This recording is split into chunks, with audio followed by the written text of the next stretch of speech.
Welcome to Just Minding My Business Media, LLC. How will you grow or start your business this year? Are you still thinking? Are you still trying? Walt Disney is quoted to have said, "The way to get started is to quit talking and begin doing." Just Minding My Business Media, LLC is about the doing.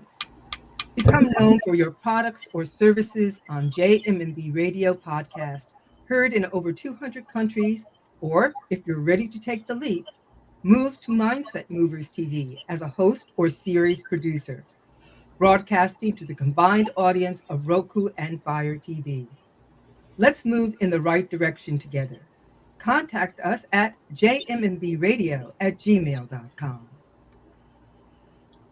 One of the first conditions of happiness is that the link between man and nature shall not be broken. Leo Tolstoy. Today we welcome Lizzie Horvitz, who is the founder and CEO of Finch, a company focused on product insights based on science. When Lizzie was 60, she spent 3 months living off the grid, completely reliant on wind energy and rainwater. That opportunity instilled in her a passion for addressing climate change with real-world solutions, and that has turned into a nearly 2-decade career devoted to climate action. Lizzie started Finch to help decode sustainability and make doing better a more accessible choice for consumers. Before launching Finch, Lizzie served as Chief Operating Officer at Muuse, fighting to stop single-use waste, and at Unilever, where she was responsible for integrating the company's sustainable living plan in North America. We are eager to hear about this work. Welcome, Lizzie. Yes, welcome. Thank you so much to you both for having me. Absolutely. Absolutely. Well, Happy New Year. Happy New Year to you. So, I always like to know how everything got started. So, how did you get on this road? So that goes back about 18 years ago. I lived off the grid, as you mentioned, in the Bahamas, and really saw the solution to climate change before I fully understood the problem. So if you both remember back to 2004, climate change was not something that was discussed to the extent that it is today. And I didn't really know about it. And I think when many people hear about climate change, they see wildfires and droughts and get really overwhelmed. And I saw this beautiful way of living and decided to dedicate my life to mitigating climate change. And so went to college and focused on that. And then realized that I really wanted to focus on what companies can do to reduce their carbon footprint. So went to get my MBA and a Master in Environmental Management, focused on that. And then I worked for Unilever, which is, one of the largest companies who makes Ben & Jerry's ice cream and Dove soap and Axe body spray, a lot of different products, to see what I could do to help them minimize their footprint on a global level. And what was interesting at Unilever is that I started to get so many questions from family and friends about how they could reduce their own carbon footprint, since I had been doing this for so much of my life. And there was nowhere online that really had this type of information available. It was, there was data that wasn't really based in, information that wasn't really based in data. And then there was too heavily, academic papers that aren't meant for normal people to read. And so I started a newsletter aiming to distill this type of information, and that kind of took me to where Finch is today. Oh, okay. And I think I like what you talked about, living off the grid. And I think people really need to learn how to live off the grid, because the pandemic has showed us, with the supplies not being there, not being able to go to the grocery store and get what you want, you know, I mean, and in the very beginning, it was devastating because I mean, I went to many markets and there was nothing. Completely. And it's scary. It's absolutely scary when you've been living all your life being able to go to the store and get what you want, and not not seeing that was like, oh my god, The what do I world is do? falling apart. I You know, completely agree. And yeah, I also think, it's sort of this double-edged sword of it's a good thing for us to become more self-sufficient. But as we look back to March and April of 2020 and we see um, Venice and Beijing and these pictures around the world, I don't know if either of you saw them, but they show, no smog in China for the very first time and clear water in Venice, and you're like, this is what can happen if we don't drive as much and we stop flying and do things like that. And I obviously hope that the world never goes back to where we were, 2 years ago, but I also think there was a lot of value in seeing how clean we can get things in a relatively short amount of time. yeah.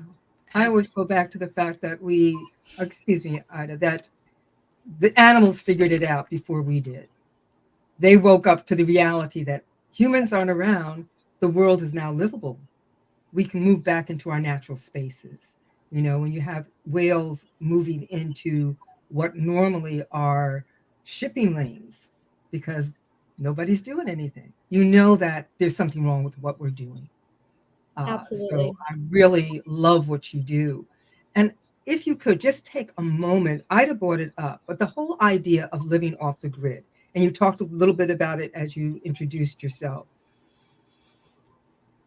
How can we learn to live sustainably and, if necessary, off the grid?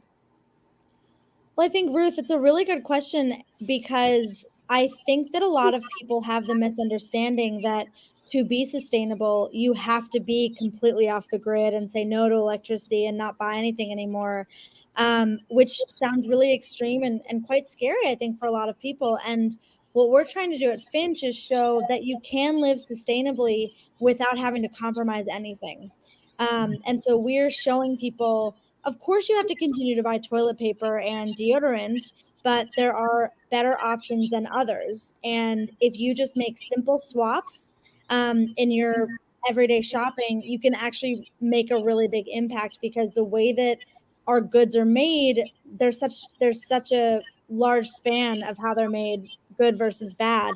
And if only more people knew that, I think it would make a really huge difference. And that goes everything from how something is, what ingredients are used and how they're extracted, all the way to how it's disposed of. And then of course, in the middle, in the use phase, what's happening once you own the product? How are you washing your jeans or charging your iPad, etc. Finch takes into account all of those different pieces and all of those different processes, and gives you a score of what that product is. And if it's not good enough, there are other options to take. Okay, excellent. Thank you. Absolutely. So tell us what Finch is. Tell us, give that audience what your company is and what you guys do. So we rate products based on a scale of 1 to 10 using a variety of different factors. And so we do research on, as I just mentioned, everything from um, where that product was made, how it was shipped, etc., all the way to how it's disposed. We aggregate all of that information and we spit out a score for that product. And then as a user, when you're shopping on Amazon, you type in your favorite body wash, let's say. We'll show you this gets a 4 out of 10. There are better options. Here are 3 alternatives in case you're interested in making a better purchasing decision.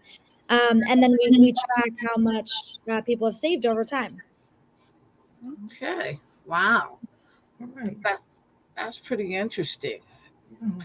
Very interesting. And I really didn't realize there were companies that actually do that.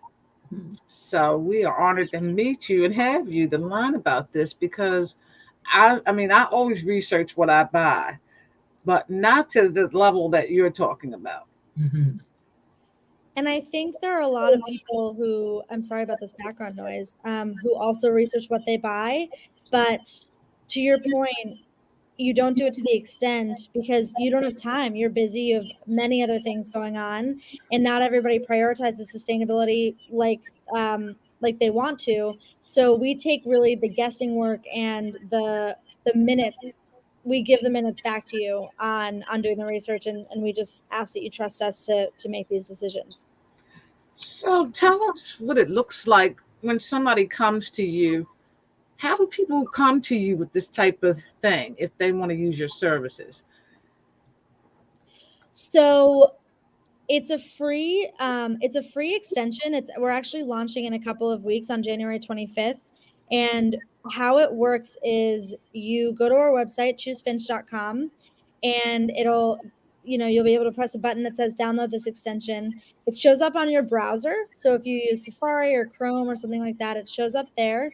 And then whenever you're shopping, it will pop up if you go to a product that we've already rated. And so the beauty of this is, unlike an app that you have to remember to go to every single time you want to use it, this automatically shows up whenever you're shopping. And so you don't really have to think about it. And it's also free to the end consumer. And so there's really no reason not to download it, in our opinion. Oh, Excellent. okay. Excellent. Now, I have a question for you. In all the products that you rate, investigate, research, and then rate, do you do anything with pet food? Because that's a hot topic right now for a lot of That pet is owners. such a hot topic, and you are probably the 15th or 16th person to ask about pet food. We have not yet. So we have 85 product categories rated, and that is not one of them, but that is probably by the time we have 70, pet food will be one of them. Really, pet everything. It's the disposable bags. It's the pet toys. People are so interested in the sustainability of pet products, and there's really not a lot of information out there. Mhm. Okay. I will say though, I use a company called Petaluma brand. I don't know if you've heard of them before, or if you even have a dog, but my dog loves this brand. It's a really sustainable pet food, and I would highly recommend it. Oh, okay. Thank you for that. Yeah. Pass that on. Yeah, because Yeah. it is a hot topic. Many people are concerned about what they're feeding their pets and just the whole array when you walk down the pet food aisle. It's like, yeah, what in here is worth actually feeding anyone, let alone an animal who can't speak for himself. So Exactly. thank you. Thank you for that. Yes. So Absolutely. I, I also want to ask you, I may have missed it. Did you mention how you decided on the name Finch for your company? I haven't mentioned that. It's one of my favorite questions. When I started the newsletter, I was still at Unilever, and I called it the Green Lizard because my name is Lizzie, my nickname is Lizard, and I thought that was a really clever name. Okay. And so when that turned into a full-time opportunity, I just stayed with Green Lizard as the name, and I hired some amazing marketing people who are still with me today, and they said, if you really want to keep the name Green Lizard, we can figure it out, but you're making our jobs as marketers a lot harder. So we're open to it. And so I, of course, was open to changing the name. And we had a 2-day naming workshop, and came up with Finch after a lot of different directions. The reason we landed on it is because finches as species are the most adaptable species on the planet. They were studied by Darwin. I'm sure you know this. I actually didn't know that. And we like to think of our community as extremely adaptable, able to live in urban areas, rural areas all over the world.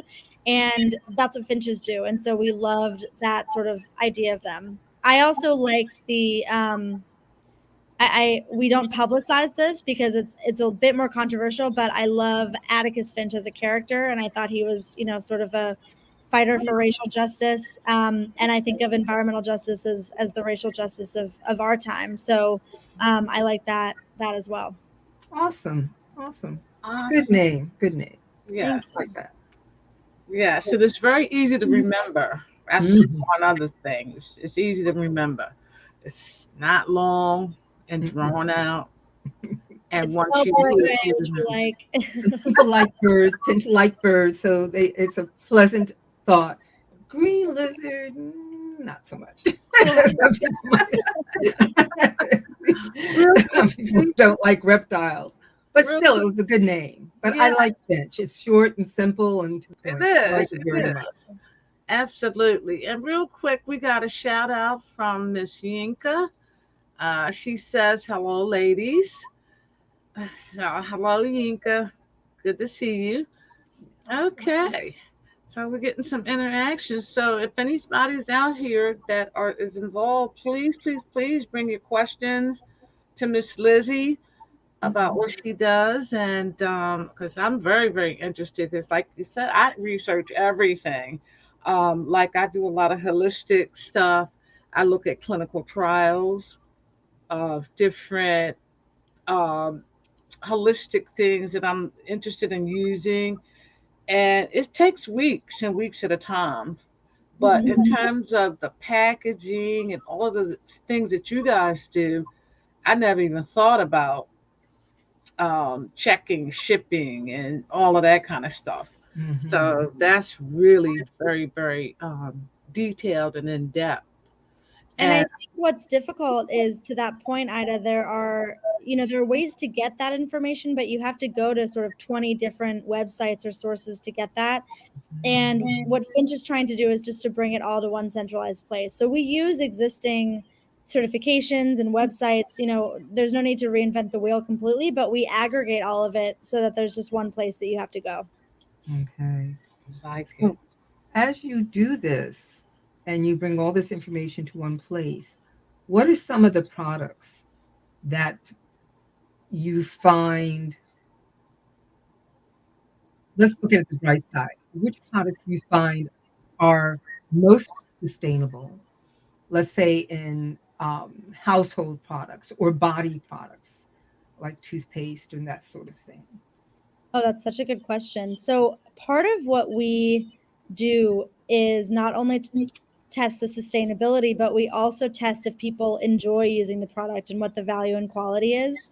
And so I find that there are a lot of sustainable options out there, but only a few that really can replace the non sustainable in terms of um, quality and function that we're looking for. And so, one example that I love is it's called the Last Swab, and it's actually a silicone Q-tip. So instead of using those cotton disposable ones that throw away every single day, it's just one silicone reusable one that you can just wash and reuse at any moment. I think what's been most difficult is this trend of shampoo bars, right? Basically like a body wash bar, but in shampoo.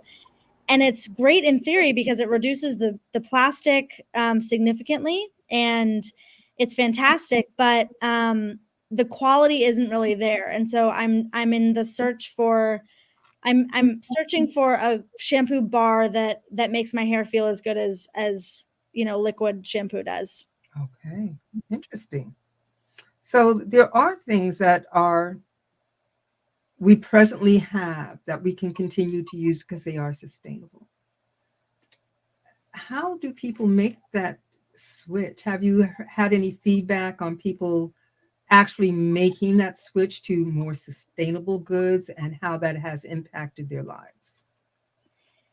Such a good question. I think we were really strategic about the products that we started with in terms of rating because of that exact reason. We wanted to do things like toothpaste, toilet paper, things like that, where if you hated it, you'd have to buy it again in another couple of months. And so it wasn't that big of a deal. So we're sort of in that phase now where while consumers are gaining our trust, they can try these, and then as time goes on, as they like our recommendations, we will start rating clothing and jewelry and shoes and things that people buy not very often, and that are more expensive. And so the feedback so far has been people have switched, and oftentimes not even noticed that they've made a more sustainable option.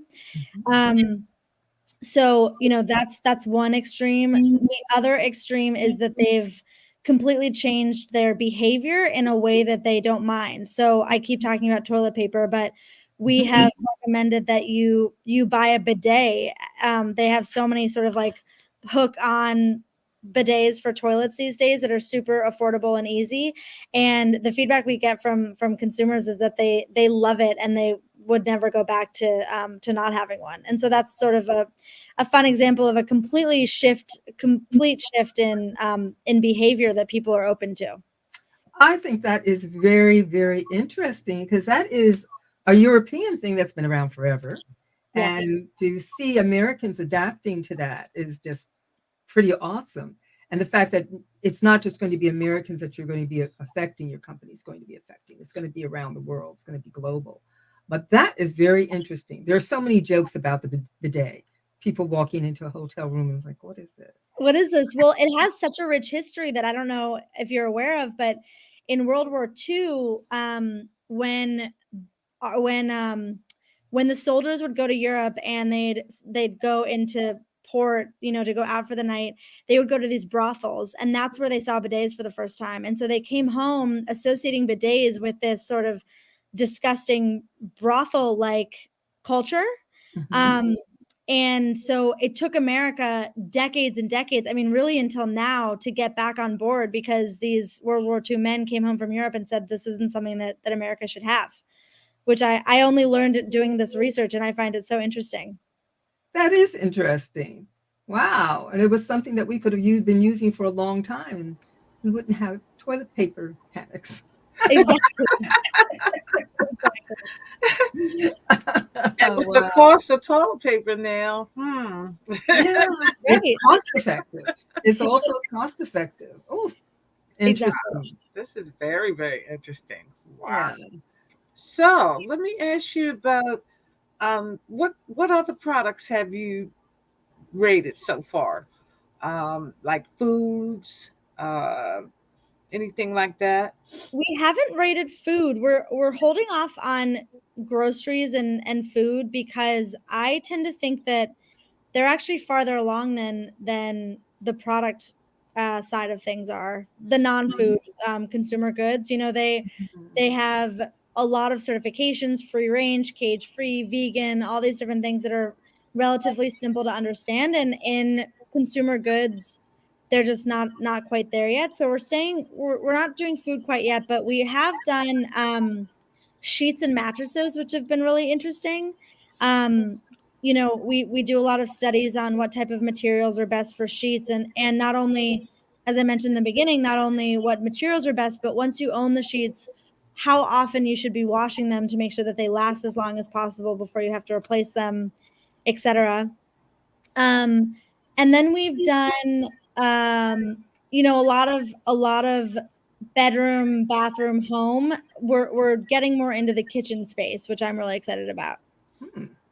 Okay. Okay, let's talk about the kitchen space. Yeah. There's That, just so much in there, and so yeah. much of it is plastic.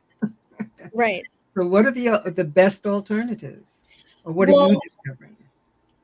one thing that was so fun for us to do was a study on dish towels versus paper towels. I think what gets me so frustrated, and I'm guilty of this too, is just, it's so easy to just grab a paper towel every single time you have even a little drop of water or something like that, and then the whole piece gets thrown away. And so we had an assumption that dish towels were much better to be replaced because you could, use them for a couple of days and then wash them. And it actually is dependent on the type of washing machine that you have, to figure out which is better. In other words, if you have an old washing machine that's not very sustainable or energy efficient, it's actually more efficient to use a paper towel that's made with recycled materials versus using a dish towel that you're washing with using an old washing machine. Wow. Interesting. Now, we never would think of that. We would No. never think about that. And I The love dish relationship. towels. I love dish towels.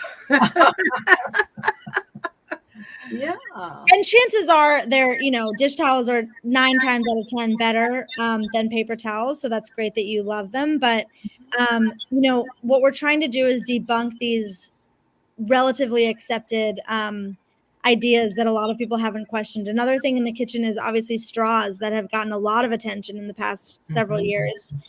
And we feel strongly that metal straws are not always the best option. The amount of carbon and climate change impacts that are required when making a metal straw are very different than making a plastic straw. And the chances of a plastic straw going into the ocean, as hard as that vision is not 100%. And so if you're only going to take one straw, better to take a plastic one than a metal one if you only use that metal one, a couple of times. Oh, that's interesting because I'm a straw person. I drink everything with a straw. Yeah. And I was in the grocery store and I saw these straws. They metal and they have like the plastic tip on the end. Uh-huh. And you can wash them. So I was like, you know what? I thought to myself, I'd rather wash it than keep buying straws because it used to be you could get 100 straws for 99 cents. Now 100 straws cost two something, some places $3. Oh, wow. Well, Ida, if you're using a straw every day, it's definitely better to get the metal straw and to wash it, no question. But if if you were to only buy a metal straw and use it a handful of times and then forget about it, probably better to have just, used a handful of plastic ones. Yes. Oh, okay. This is definitely thought making think, for sure. About what you use and how you use it. Now, I do have a question. Another one. Have you done anything with bamboo? Is bamboo anywhere in your arena of thought? It is. Well, when we do alternatives like paper towels or disposable plates or paper, like bamboo has, even in sheets and mat and, other durable products, bamboo is such a good material because it's so regenerative and grows back so quickly. So we haven't rated the material bamboo itself, but we rate highly a lot of bamboo products. Yeah, because I noticed I'm looking for new flooring for the kitchen, and I noticed that they're doing the tiles in bamboo now. And from what I'm reading, it's very durable. It lasts a lot longer than other materials, and it holds up to the wear and tear. Let's put it that way. So I'm glad we talked about bamboo because I definitely see where a lot of flooring companies are using it. Exactly. And that's what's so fun is that, you can have it on your floor and you can also buy, a napkin that's made out of bamboo. It's so versatile and it does last longer, which means that you probably get a better return on your investment. Okay, so how about bamboo as I know they use it in furniture. They use it for everything. In some areas, they use it to build houses. Okay, so we know that it's highly durable because the areas that they're using it in, we're talking Southeast Asia, those countries. They have a lot of rain. They have a rainy season, and those houses hold up by the way that they're doing them. So that's my question. What is, or have you seen anything on the horizon as far as bamboo coming into the United States for construction work, actually building work? And has anyone begun to look at the sustainability of that in this environment, in the American environment? It's really interesting. I've seen a bit more in South America, so a little bit closer than Asia. But in the United States, I don't think I've seen anything yet, it's an interesting point. I hadn't thought about it before. Probably in certain areas, maybe the Southeast or the even California, it might be a well-suited place to grow bamboo. And I don't know how much more sustainable. I'm sure it would be significantly more sustainable than growing it locally than having it shipped over here. But it's not. I don't think it's big here yet. Okay. Now that's interesting because actually I live in Maryland and I actually have seen bamboo stands in a number of places. I mean, Really? yes, yes. And in fact, years ago, I was out in the park and I kept seeing an Asian couple come by and they would clip a few things. And, I was just curious. So I finally asked them, I said, what is that? Because I had never really seen bamboo or, been aware of it. And they said, oh, they were clipping the bamboo shoots. And I said, so what Oh, do you do with them? And they said, you cook them. And it just dawned on me, oh yeah, I have heard of that. So it's again that idea of sustainability. We live in a world that actually produces what we need to live a sustainable life. That's what I'm beginning to understand. That's completely. why I loved what you did at 16. Go out into the wild and live off the grid, but you learned something while you were doing that. And one of them is the earth produces what we need. So how do we use in a sustainable and conscious way what the earth produces rather than creating stuff that goes into a garbage pile that cannot be destroyed in 1,000 years? So I just love what you do. I love what your company does. And I just look forward to hearing more about Finch. I really do. And maybe companies who decide, oh, we're going to follow in your footsteps because we need this kind of thinking. I guess that's in a sense what I'm saying. We need this kind of thinking and we Yeah. need someone to be there to lead us. Like you said, we don't have to throw out our entire lives, but if we can make some changes, we can get clear air in Beijing. We can get whales back into the shipping lanes because we're not bringing and shipping all kinds of garbage. Exactly. you know. So So how do you work with companies? How do they reach out to you? So we actually get our data without partnering with companies. We just scrape the internet for anything that's publicly available. Companies work with us because we gather data that's valuable to them. And so we're able to see, what the purchasing behavior is, what people are willing to switch products for. So we'd be able to say, 20% of people in Maryland are, willing to spend an extra $3 on a bamboo toilet paper or paper towel or something like that. And so companies want those insights to figure out what the future of their products look like. So that's how we would work with them. Ah, okay. awesome. Bamboo Okay. toilet paper. I Okay. know. I'm like, It's a should you thought. look at that? I have to think about that one. But you know what? We don't know what we don't know.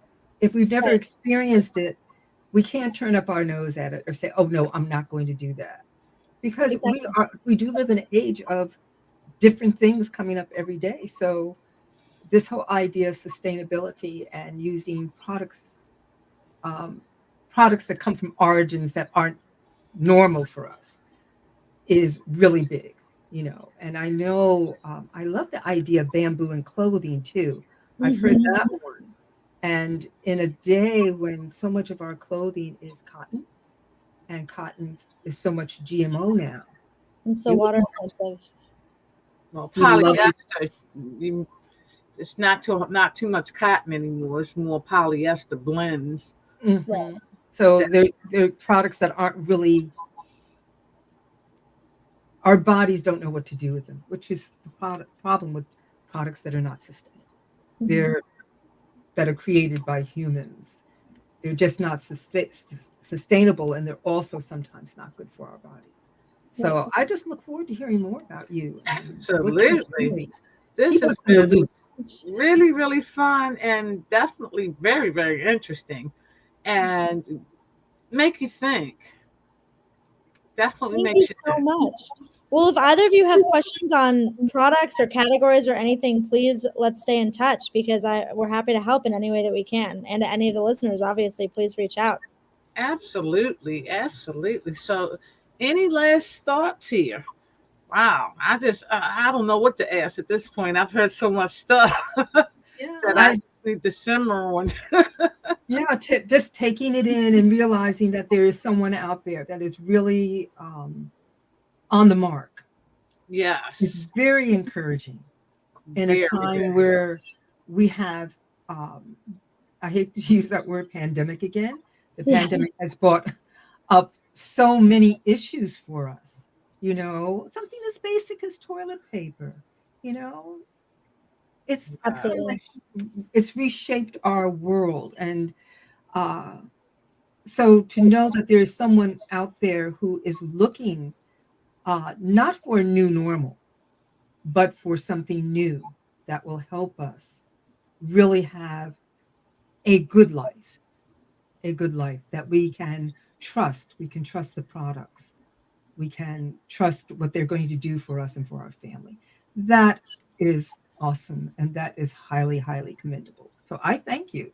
Thank you so much. Absolutely. Also, keep us on the loop when the app comes out. You said it's going to be out the end of the month. Yes.